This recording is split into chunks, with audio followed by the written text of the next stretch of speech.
So given that kind of glowing coverage, 9 months, give that 9 months to sink in and the polls will change. As we said, just ask Mitt Romney. Now for the Republican side of the coin.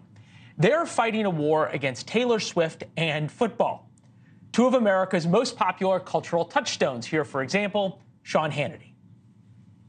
Does Taylor realize the guy that they want her to endorse is a kind of stumbling, bumbling mess?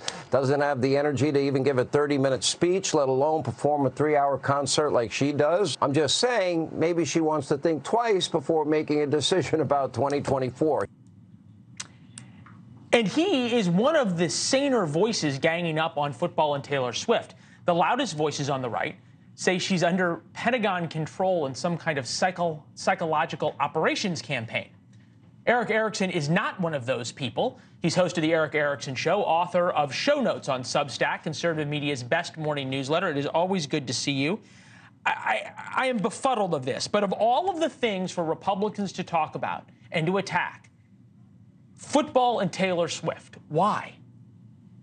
Look, this wasn't started by the Trump people, but it was started by the people who have glommed onto Trump. They've made their online careers about Donald Trump, and they're having fun doing this because they might be able to whip people into it. The problem is they're connecting it to Donald Trump, which they don't really care about. They claim to. They care about their clicks and their social media views and their social media attention. And that's what this is about. You've got a bunch of people who have taken over the right part of the conservative movement, the alt-right, who are nihilists who don't care that the world burns as long as they can get some money out of it. And they peddle these conspiracy theories. Many of the same people, Leland, are the people who started the Pizzagate conspiracy theory then went to the... That's true.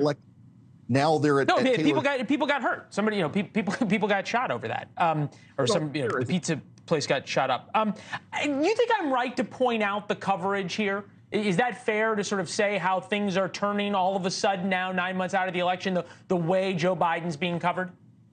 Yeah, oh, absolutely. Absolutely. And you're right about the polls. I mean, the morning consult poll, they're like, according to 538, the 115th best pollster in the country. So it's an online poll, not exactly credible. Republicans like embracing this sort of thing.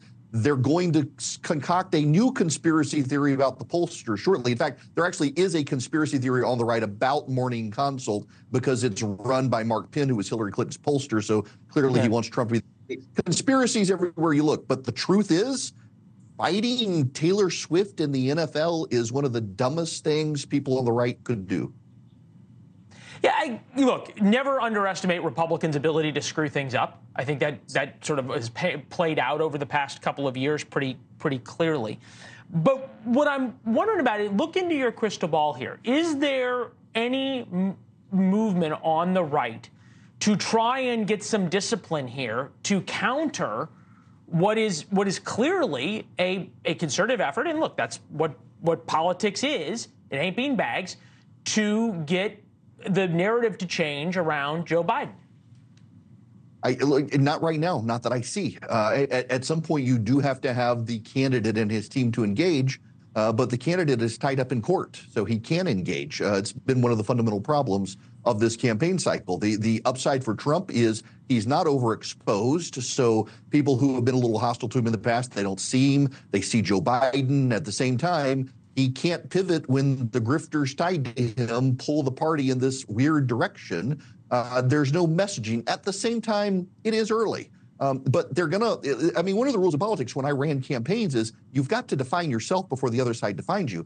Joe Biden's got a $200 million war chest to define Donald Trump, who he and the RNC barely have $20 million right now because of legal bills. Yeah, it's interesting when you talk about in terms of who's being defined, and I think you're right to point out that Trump is distracted at times. More than 56% believe the former president will act like a dictator if reelected to office. That's a new poll, the Harvard Capps Harris poll. But in essence, do they really believe that, or are they just believing what they're being told over and over again? I think they believe what they're being told over and over again. And by the way, I got to correct myself. The Clinton pollster is with Harris, not it's the Harvard Harris. Yeah, Mark Penn. But yeah, it's whatever gets repeated within the right-wing echo chamber, which used to be less online and outside of a bubble, more likely to interact with people on their side. it's become, particularly the hyper online who are a part of this campaign establishment, very much in a bubble where they repeat the same talking points, and they're not really concerned with the independents who are concerned about Trump convictions or concerned he might be a dictator, and they haven't begun to message to those people to reassure them. And I keep telling them, you know, in 2022, 13% of Republicans, according to the exits, which are pretty reliable, sided with the Democrats. You've got to get those people back in a 50-vote race between 7 swing states. You got to get them back to win.